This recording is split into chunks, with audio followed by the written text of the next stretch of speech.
Good morning, everybody. Thanks for being here with us. I'm Katie Earle. I coordinate our University Express program, and we're here with Ken Kaminsky, who will be our speaker. Welcome, Ken. Thank you. And so quickly, we'll just do our normal housekeeping. We are recording, and I'll try to post it in the near future. Feel free to type in your questions and comments in that good old Q&A panel here. We'll try to get to as many as we can in the time that we have at the end of the presentation. And we'll thank our sponsors. We're my Department of Senior Services, Blue Cross Blue Shield of Western New York, Excelsior Orthopedics, and Wegmans for all their support. And Senior Services is 858-8526 if you ever need anything. All right, our speaker. Ken is a licensed professional engineer and graduate of the University Buffalo in civil engineering with over 30 years of experience in roadway and bridge design with the New York State Department of Transportation, which he just retired from about 3 months ago. So he's fresh in retirement. His most recent accomplishment, he was the project manager for the reconstruction of the village of Hamburg, which included 4 new roundabouts in the village of East Aurora, where its existing traffic circle was converted to a modern roundabout. And he's going to tell us all about those today. So Ken, thank you for being here. The floor is yours. Thank you, Katie. Glad to be here as a retiree, as you mentioned. I'd like to give a brief overview of what I'll be doing today. I'll talk a little bit about road history, how roads came to be, different road materials, just a brief discussion. How the circular intersection or traffic circle came to be. And most importantly, what is the difference between a traffic circle and what we call a modern roundabout? Why is a roundabout safer? What makes a roundabout safer? Some of the terminology that we use as highway engineers for a roundabout. I'll get into a little bit about designing roundabouts, what we look for in actually designing a roundabout. I'll show some examples and questions. If you have any questions, just send them in to Katie, and we can actually do the questions at any time during the presentation. It's fine with me. I guess the sooner the better as far as answering the questions. A little bit about road history. Roads go back many thousands of years, 3,000-4,000 years BC. There were roads of stone and earth to carry materials, to carry beasts of burdens from one place to the other. So there's a long history of roads. But the person by the name of John Metcalfe really received the name of the first professional road builder, so to speak. He constructed about 180 miles of turnpike roads in the north of England. At the time that Parliament passed an act to create turnpike trusts to actually fund new toll roads in the area, similar to what the Thruway Authority kind of does today. John McAdam was the next famous figure. You probably heard the name McAdam pavement. Well, he developed an inexpensive method of paving using a mixture of stone and soil around 1820 or so. He discovered that massive foundations of rock were necessary, and he believed that a smaller amount of stones was able to support the load of traffic at that time. Again, you're talking about horse and buggy, very light traffic loads at the time. Later on, a person by the name of John Henry Castle, he added pitch or tar material into the stone mixture to keep the dust down, to also to create a little bit more solid surface, a little more stronger surface as far as the pavement is concerned. The Good Roads movement developed around 1870 to 1920. This created a method where governments would own and operate a road system and collect taxes to build and maintain such roadways, and it's pretty much the way it is today as far as the public roadways and taxes being collected to maintain and to build roadways. There's different materials, roads, asphalt. You're probably familiar with hot mix asphalt. Roads were also built with concrete, and also there were brick roads that were built at some point in time. There were also plank roads built out of wood in areas where they were next to a forest or next to an area that was a large volume of trees. So many roadways were built with wooden planks. A classic example in this area is Broadway in the vicinity of between Bailey and Harlem Road. There was evidence of a plank road built in the 1800s in that location. And we really discover these layers as we delve into the reconstruction of a roadway, because years ago, highway builders pretty much just built over previous layers. Maybe you had a plank road, it was overlaid with brick, then later with concrete, and then asphalt. And nowadays, we pretty much just tear up the road and we rebuild it from scratch, replace it with proper drainage, with proper sub-drainage, when we reconstruct a roadway. But many of these layers uncover a history. Probably the name L. Frank Baum rings a bell. He was the writer of the Wizard of Oz series. He was actually born in Chittenango, New York, which is near Syracuse. A few years ago, I was talking to a colleague of mine from Syracuse, and they mentioned when they actually reconstructed that portion of the roadway in Chittenango, New York, they found a layer of yellow bricks in that era of Frank Baum's. So there's a connection there between the actual roadway and the story of the Wizard of Oz. The strange things that you can find in the history of a road.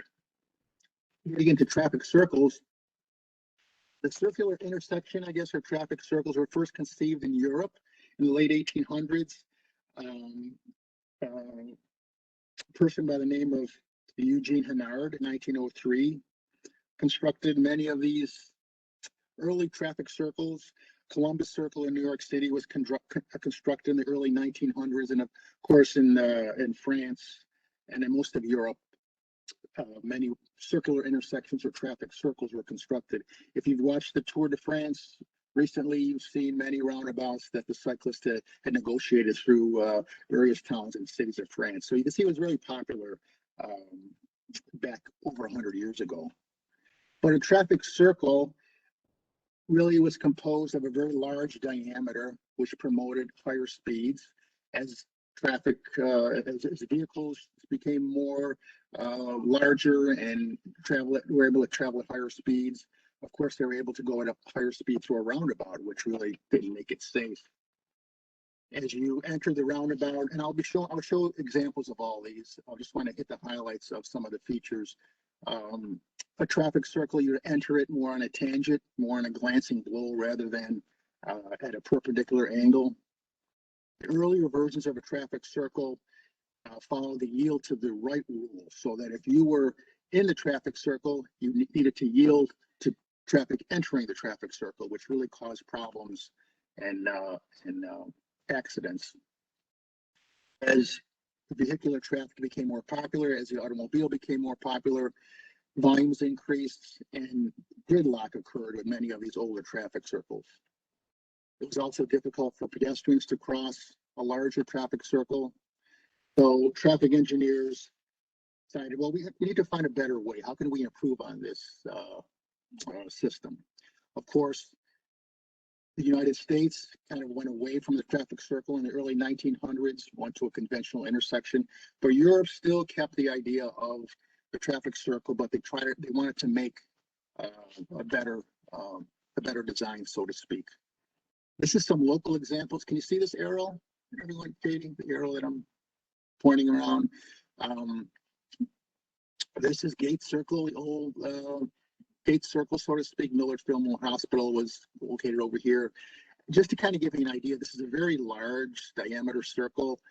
Traffic entering the circle, you enter, as I mentioned, in a tangent rather than more perpendicular. So you can maintain your speed, almost maintain a higher speed through the circle. It's very difficult for pedestrians to cross at this location. So it created a concept of higher speeds, which really would be a greater cause for accidents. Another example, Buffalo City Hall, Niagara Square is a very large diameter. Before we move ahead, I want to show a quick video, if I could, but what happens in a traffic circle.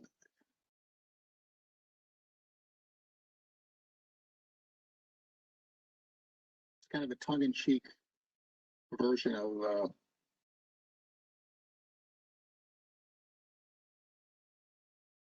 Ken, is it trying to take you to a different website?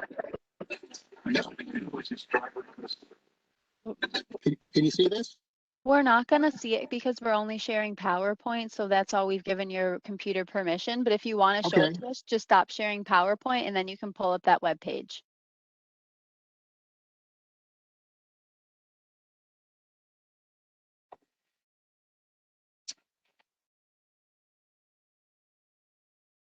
well, we'll skip that. I'll go back to the Okay. I'll go back to the PowerPoint.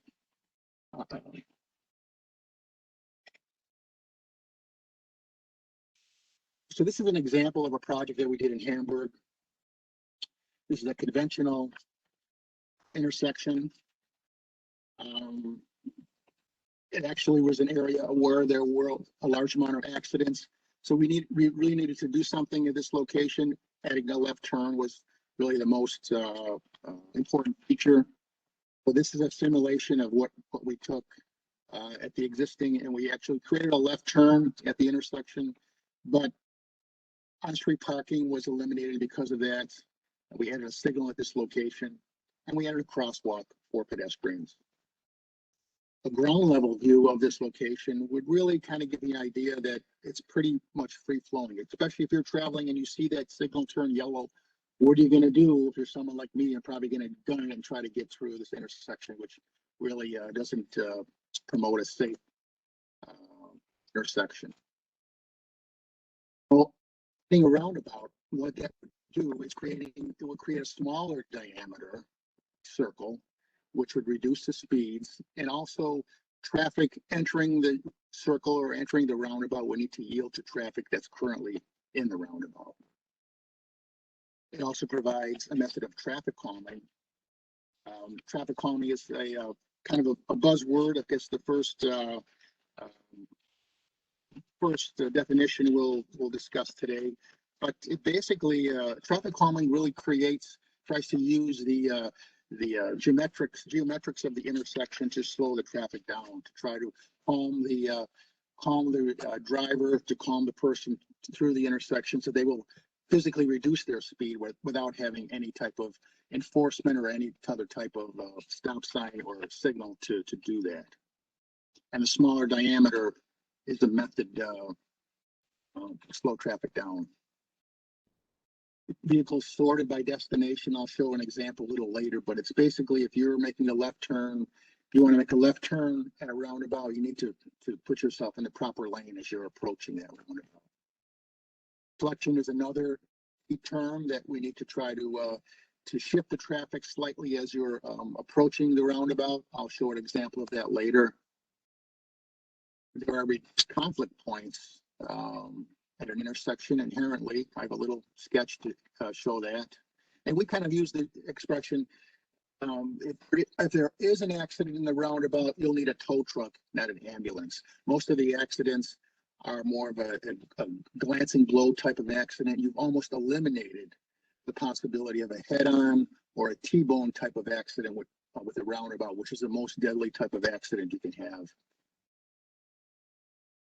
You receive a higher capacity with the roundabout. More vehicles can travel through the intersection at a given time. It also improves the air quality because you don't have the stopping and starting that you would with a conventional traffic signal or stop sign. Legal liability, there is a legal concern because roundabouts have been proven to be safer. It's incumbent upon the designer, it's incumbent upon the owning agency to look at a roundabout whenever an intersection is being reconstructed or rebuilt, to look at the possibility of a roundabout to see that, to make sure that it will be able to work at that location. If you don't have a traffic signal, you eliminate traffic signal maintenance, which can be very expensive throughout the life of the intersection. Pedestrians and bicyclists have a safer time traveling through. And many people think that it looks nicer. We can plant various landscape features in the center, maybe put a flagpole. We try to restrict some, putting in something of a hard feature, because in case someone would happen to go through the center, we don't want to create some type of fixed object in the center. So the idea is to place some type of soft landscaping in the center of a roundabout. This is a little slide showing, as I mentioned, the conflicts of a standard intersection at this point. There are 32 conflict points in a standardized intersection, which proposes a vehicle-to-vehicle conflict at a standard intersection. Whereas a roundabout, there's only 8 conflict points. So it's inherently safer just by its geometry. This slide shows some of the features of a roundabout. I'll go through some of the terminology. The circulating roadway, where the arrows are, that's basically where the traffic will drive around this area. The truck apron, the white area here, if this is designed properly, any tractor trailers going through the intersection, the tractor portion will traverse in the circulating roadway, and their rear wheels will travel on the truck apron. So that's a conventional design of the roundabout. The splitter island is the area at this point. It's really to separate traffic at the intersection, so pedestrians can have sort of a safe haven halfway through the intersection. They can stop and wait for the traffic from the other direction, and they can safely cross. Of course, by New York State law, anyone in this crosswalk or at the splitter island, traffic is required to stop to allow for pedestrians to cross. The central island is the area in the middle here, which we generally put some type of landscaping or other decorative features in the center of this of the roundabout. It's a ground level view of what the driver would see of a roundabout. It's okay if you don't see through. You don't need to see through the intersection. You need to see this area as traffic is coming around this turn. You also need to see pedestrians. In fact, the first thing that you would see are any pedestrians waiting to cross or crossing the intersection, which makes this much safer for pedestrians. And the driver can see vehicles coming around this area coming from the intersection, which is really the key portion of what you need to see. You don't need to worry what's going around here or straight ahead as you're approaching the intersection. So it makes a more safer, and again, going back to that term, traffic calming, it can slow the traffic down much better than a conventional intersection. Again, going back, conventional intersection, again, wide open. Pedestrians aren't in the forefront. You're really looking at getting through the intersection, whereas going back, you're kind of like, something's happening here. You visually we need to slow down. And if there are no pedestrians here and no traffic, you can slowly proceed through the intersection. The construction of the truck apron. For some reason, this truck did not follow the detour signs, and he went through the construction zone and was in an area where he shouldn't have been. So even if we have proper plans in place during construction, things happen that shouldn't always happen.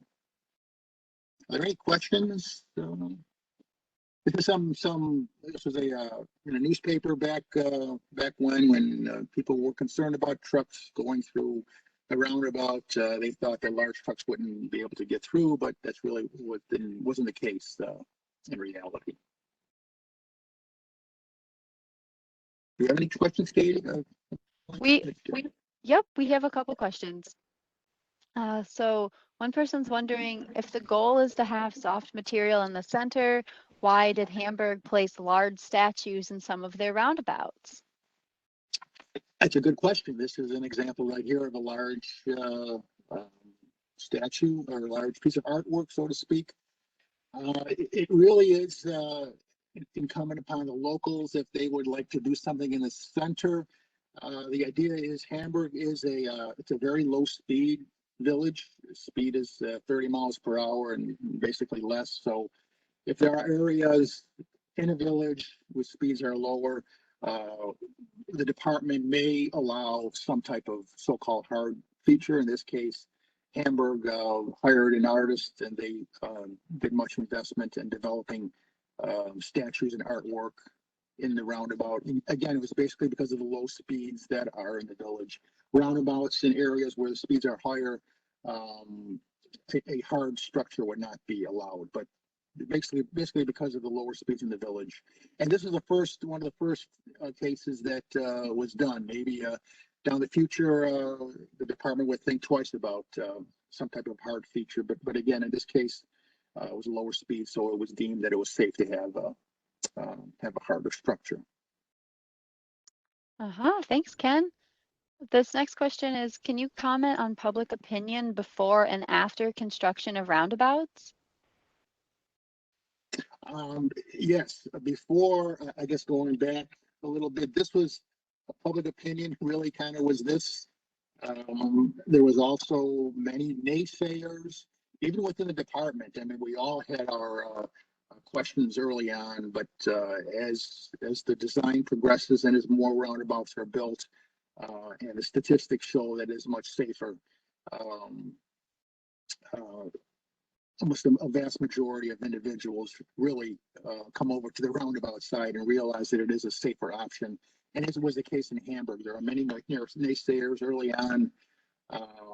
But after it was built, we canvassed many of the businesses in the area and the residents, and by and large, public opinion is very much in favor of a roundabout. I live in an area, I'll show in a couple slides later on, where there were two roundabouts built very close together. And myself, I avoided the intersection previously, but after the roundabouts were built, it's a much safer and a much quicker way to get through the intersection. So public opinion is almost always swayed towards being in favor of the roundabout after it's built. That makes sense, Ken. We'll just do one more thing for now, if that's okay. Sure. This is, can you elaborate on design speed and the concept of traffic calming? Design speed is really a speed that highway engineers use to develop the geometric criteria of the roadway. What size curves, what diameter curves should be used, what horizontal sight distance should be created. It's basically the how comfortable the traffic could feel based on a particular roadway. In the instance of a roundabout, the design speed is probably around 15 to 20 miles per hour. Because if you've ever driven through a roundabout, or if you've driven, especially the ones in Hamburg, you really can't comfortably drive faster than that. So that's really the design speed that would be used in that location. Traffic calming, again, as I mentioned previously, is to use the geometric features to naturally slow the traffic down, rather than have enforcement, rather than have a police officer there, rather than put a stop sign or a signal. Designing the roadway so that traffic is forced to slow down. And it's kind of a good segue to this photo. Again, that same intersection in Hamburg, well, some of the features that were created for traffic calming, for one thing, is this strip we'll call a buffer zone, which is really a distance or a space between the parking lane and the travel lane. It creates a slightly narrower travel lane, which really is a method to force traffic to slow down. It also provides a space. As you can see up here, someone exiting their car and getting out of their car door safely and walking through this area. Planting trees, building a roundabout, adding parking. These are all features that naturally and inherently slow traffic down and are natural traffic calming features that are placed in the roadway. Adding aesthetics, again, lighting, all this kind of adds to the feeling of a roadway that you really want to slow down. You don't want to speed through this area. Okay. Again, this is an aerial view of a different roundabout at that location. I wanted to give a concept of deflection. As you can see, we can't always attain this, but the original roadway going back here pretty much came through straight through the intersection. But as we approached the roundabout, we added this little turn in here to create a little left turn before you enter into the roundabout, which you would need to make a little right turn. So this deflection is also a traffic calming feature to slow the traffic down, to get the driver to anticipate something different coming up ahead. So that's the concept of deflection.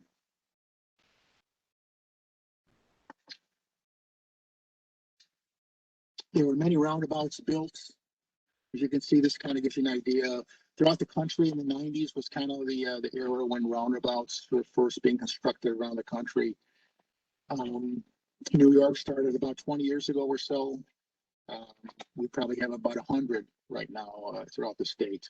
And also some of the other agencies, the local towns and the counties are also building more roundabouts and trying to get people on board, trying to get their politicians on board, trying to get some of their highway engineers on board to realize that roundabout is a safer option. It's sometimes, I mentioned previously, it's sometimes difficult to convince some of the engineers, even in other agencies and other institutions, to try to look at a roundabout and try to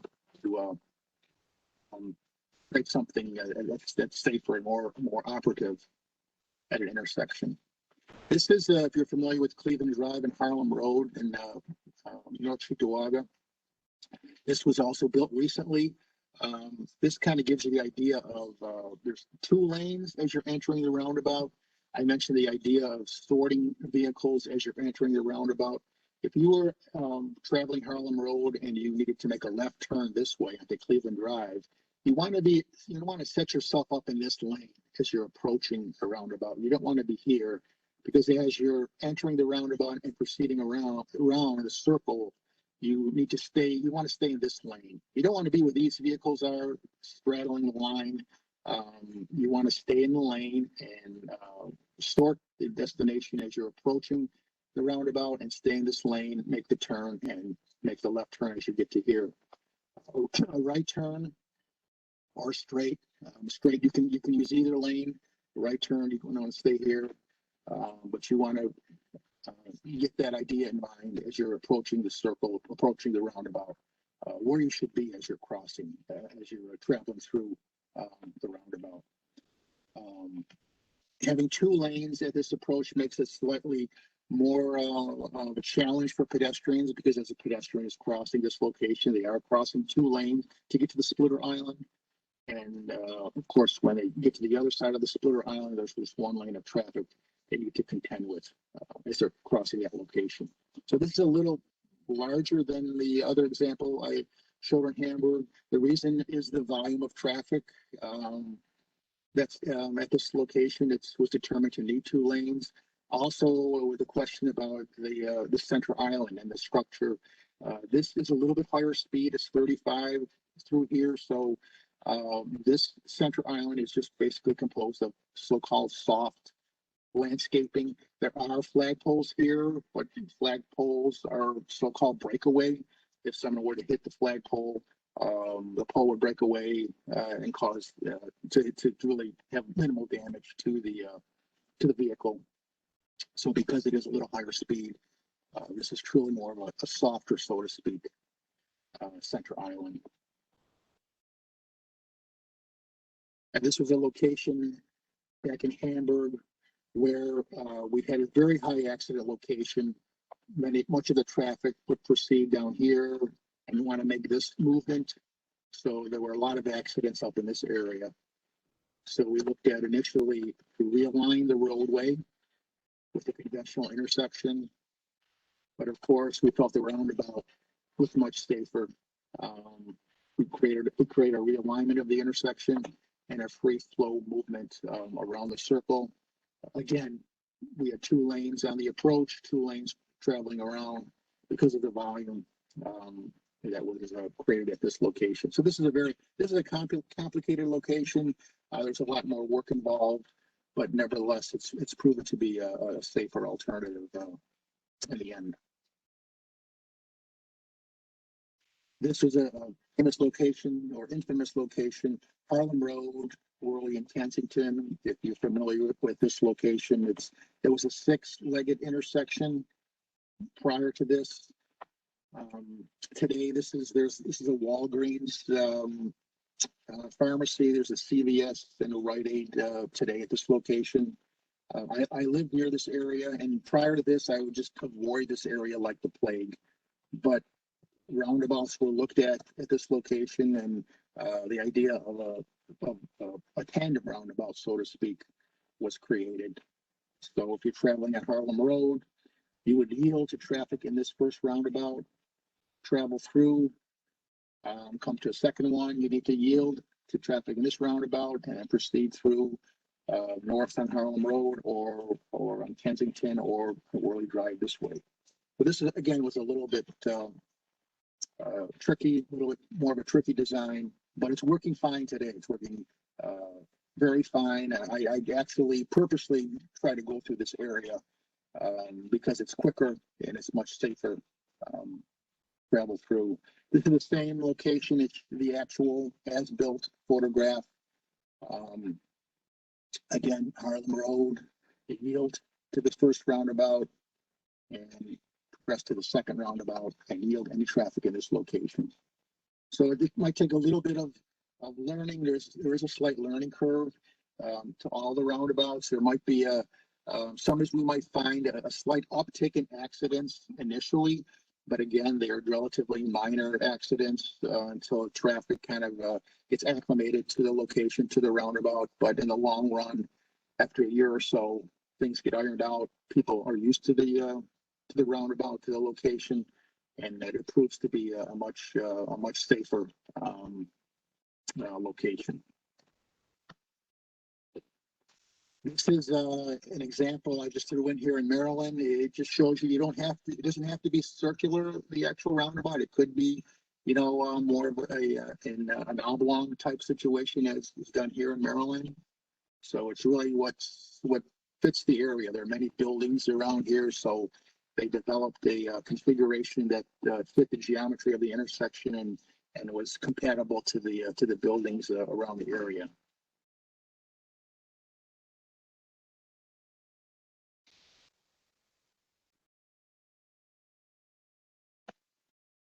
And in Colorado, they built 4 in a row. So it isn't just one location. You can build them in succession. And in fact, there's a town in the eastern part of the state near Albany where they have a pretty similar situation.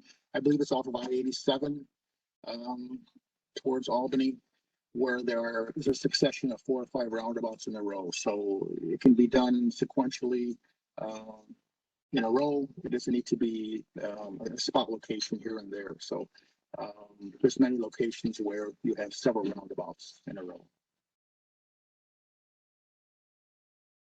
And any other questions? Because I have a little quiz that, of course, this is a University Express, so you couldn't leave without a quiz. So before that, I'll entertain any other questions that anyone has. We have a couple questions here, Ken, so let's get to it. This person says roundabouts are very common in Europe. Do you know what their statistics show?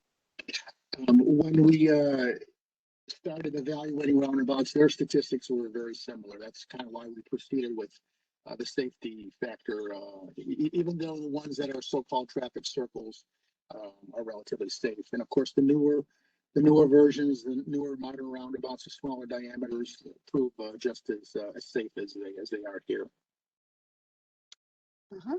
Thank you, Ken.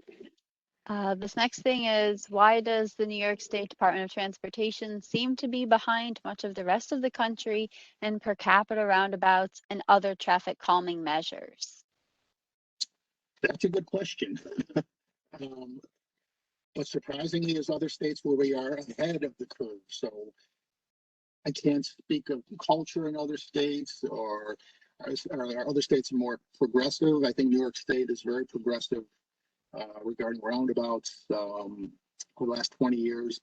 I think the concern is, as I mentioned, is to get other agencies on board, the counties and the towns that really the State Department of Transportation has no control over. As I mentioned, there's other agencies, other entities, other engineers, different levels of government that roadways are under jurisdiction. So it's a question of convincing those agencies to go to roundabouts. I know we've been trying through the years to talking to Erie County, and Erie County's come a long way as far as building roundabouts on county highways. There are town highways and there are other county highways. So it's a question of changing the culture and convincing the culture to progress with the roundabout. And presentations like this, we would try to do to these other agencies to kind of get their engineers on board and just become acquainted with the safety and acquainted with the knowledge of the roundabout. It's something different, and there's resistance everywhere. So I think it's a question of experience and time. Oh, that makes a lot of sense, Ken. Thanks. This next thing is, can you comment on traffic calming guru Dan Burden and his role in Hamburg, Olean, East Aurora, and other local road design projects? Yes, he's a good friend of mine, Dan Burden. He really is the godfather of all this. When he came to Hamburg, we kind of were still green with this, but he really opened our eyes to the roundabout, and the village of Hamburg had him do many presentations, as is East Aurora and other cities across. I mean, if you want to get someone to convince an entity or individuals, he's the guy to do it. He's very knowledgeable on traffic calming and roundabouts. He has a large staff of engineers that he deals with. So all our experiences with him were very good throughout the process. Cool. Thanks, Ken. Mm-hmm. Let's see, I'm seeing, should you use your turn signal in a roundabout? It's recommended to use your turn signal. I don't think the vehicle and traffic law has been updated to require it, but our recommendation is to use your turn signal as you're exiting the roundabout. I don't think you'd get a ticket if you didn't use it, but the recommendation is to use it. Okay, thanks, Ken. And I'm just seeing one more thing here. It says, thanks for showing the so-called dog bone style roundabout in Towson. Oh, you're welcome. All right, on to this quiz. The quiz, it's a difficult one. Katie, I don't know if you'll know this. I mean, I just, the name of the 1971 hit song by the band Yes. Does Katie know? I mean, I can hear everyone yelling what it is. I have no idea what it is, but if you do know it, type it in the Q&A panel. Oh, well, there it is. Go on YouTube, Katie, and you'll find it. I'm sure most of everyone listening is familiar with that. I'm sure too. I will have to look that up when we close here. I'll just give it a second to see if anything else comes through. Yep. Okay. Some people picked it. Roundabout. Good job, guys. I should have known by context clues, apparently. Yeah. Okay. Well, now I'm just seeing, thanks so much for explaining this. I have a new appreciation for roundabouts. So Ken, thank you as always. And to everyone who's on, thank you for your time. Thank you. Okay.